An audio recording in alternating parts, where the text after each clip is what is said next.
What are your views on the NHMRC report, and do you believe it addresses all fluoridation health concerns adequately? No, it doesn't. It was a report whipped up by two report writers in Sydney, a small company, who were contracted by the NHMRC. They made a number of very big errors, and one of them was to leave out any studies on fluoride's effect on kidneys or the effect of fluoride on kidney patients. Now, they were supposed to include a section on that. I've seen minutes of meetings where kidney fluoride studies were to be included, but in the final report they were mysteriously eliminated. When it came to the cancer studies, particularly Dr. Basson's study of osteosarcoma and fluoride being responsible for osteosarcoma, they dismissed that in about 3 lines based upon a letter to the editor written by Professor Chester Douglas, who said that there will later be other reports coming out of his office that will show that Basson's study wasn't correct. Well, it's now 5 or 6 years after that time, and Dr. Chester Douglas has retired and he never produced these reports. So the NHMRC relied on a very flimsy letter to the editor in order to make their claim that there's no link between fluoride and cancer. So to this day, Basson's studies showing that young boys have a much higher incidence of osteosarcoma if they're exposed to fluoridated water. That is the best science that's ever been done on the subject. Yet the NHMRC dismissed it for no good reason. Unbelievable. When we see these rising cancer rates and they refuse to look at perhaps a cause as being water fluoridation as a toxic chemical and like a neurotoxin, and yet they dismiss. Oh, it is unbelievable, because you would expect a body like Australia's NHMRC to have the highest standards of scientific integrity. But it's become apparent from just the 2 examples I've given, the kidneys and the bone cancer, that they had a goal to whitewash fluoridation and not to do a proper fearless study of the pros and cons. What are your views, Marilyn, on the NHMRC report, and do you believe it addresses all fluoridation health concerns adequately? No, I think it's a piece of garbage, actually.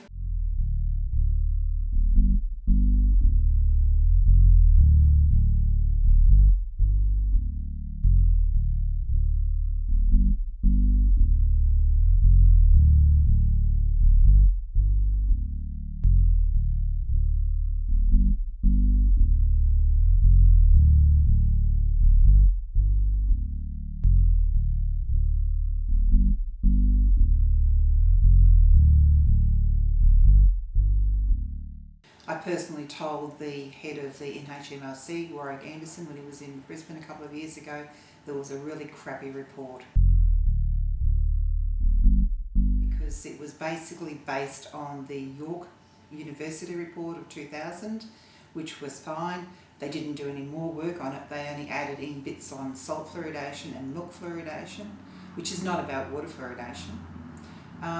They never once looked at the effect of the cumulative effect of fluoride on people with kidney impairment, and yet through freedom of information we know that that was part of the tender, that they were required to look at the effect of fluoride on people with a kidney impairment. They didn't do it. There was not a word in the final report. They also only just barely touched on thyroid effects, and that they said that fluoridation did not cause thyroid cancer.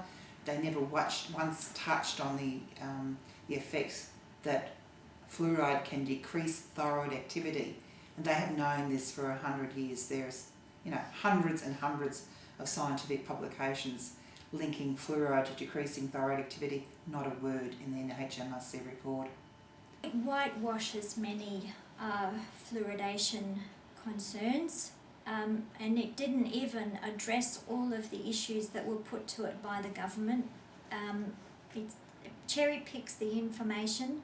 It doesn't do any of its own studies. In fact, NHMRC is a government organisation that actually employs other contractors to do that work. So what words of warning would you say to, first of all, the viewers, and then secondly, perhaps the authorities? Do a proper review. Actually look at people. Do the health and safety studies that have never been done. Do it properly, do it decently. Without proper scientific rigour, such reports are not worth the paper they are written on. This was a privately contracted review, and I think it had a preordained result.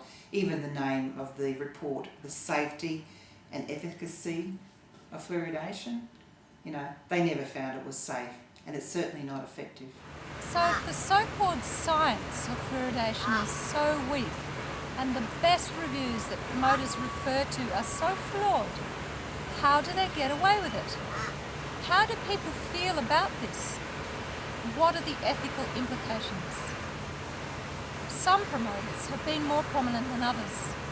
Dr. John Carney in Victoria and Premier Anna Bligh in Queensland have come under particular scrutiny in recent years by professionals and the public alike, as they spearhead Australia's two most aggressive forced fluoridation policies in their respective states.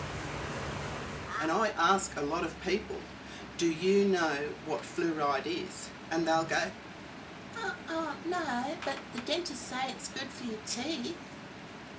so we're talking mass ignorance of the population, but we're talking absolute deviousness by the puppet masters of fluoridation, getting the governments to do whatever they want. The Health Fluoridation Act offers protection from rights of action for water supply authorities. If fluoridation is completely safe, why would such a preemptive legislative measure be necessary? Well, of course, it's outrageous, really, isn't it? You can't sue the government for fluoridating your water, even if it's shown to be harmful. I think that's obviously wrong in principle, isn't it? I think the time's coming when that legislation will be challenged in court cases. Personally, I don't think that'll stand up. I think a good barrister could have a field day with a piece of legislation that tries to prevent poisoners from being responsible for their poisoning.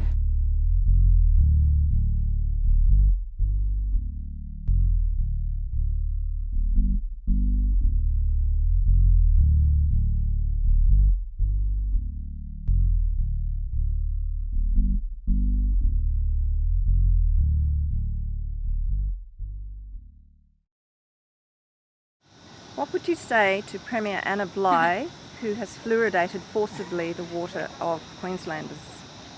She's declared war on Queenslanders. She truly has. It's the wrong thing to do, and she will pay for that. And if John Paul Langbrook gets elected, same thing will happen to him. He will be disposed of. People are very angry and very annoyed at the fact that they have to drink fluoridated water. Only 5% of Queensland was fluoridated for so long. Funnily enough, it was Townsville, and I know people who practice in Townsville. They have tooth decay in Townsville. Funnily enough, they have a lot of tooth decay.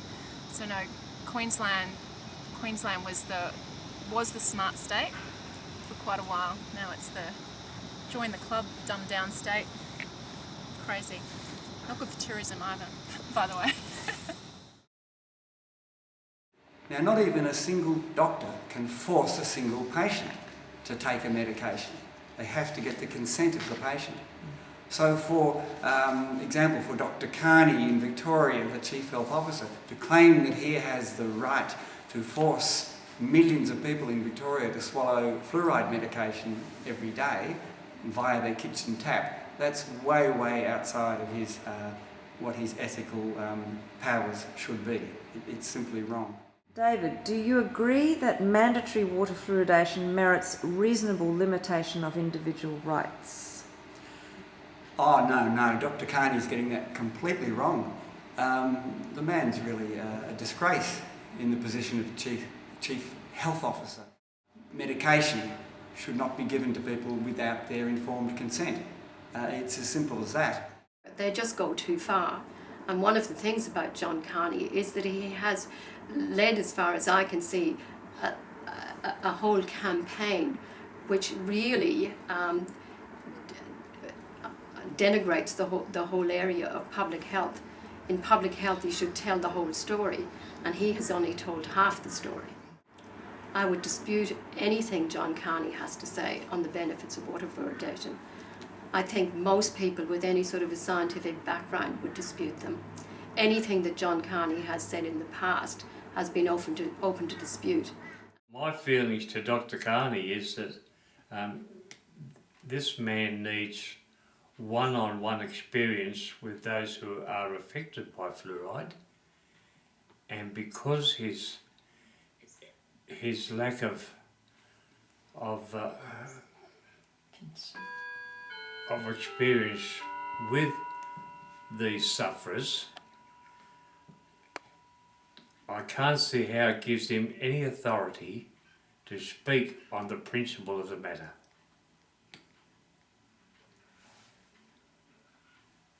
How do you feel about Dr. Carney in the position that he's in, making decisions about people's health? So blanket. Disgusting. You feel disgusted? So what would you do with Mr. Carney? Tip him out. Tip him out.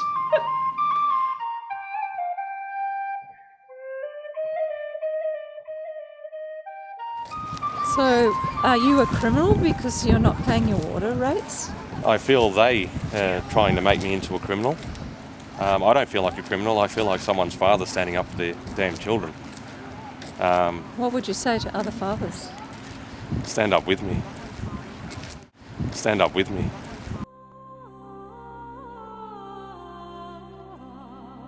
Yeah, like, I just don't like, sometimes I even question, is life worth living? And I've thought about it, but, you know, if I do that, that just makes the bastards who put this water, to did what they did to the water, just letting them get away with it. I need to stand and fight and try and gather as much strength as I can to make things go away and to make things the way they used to be.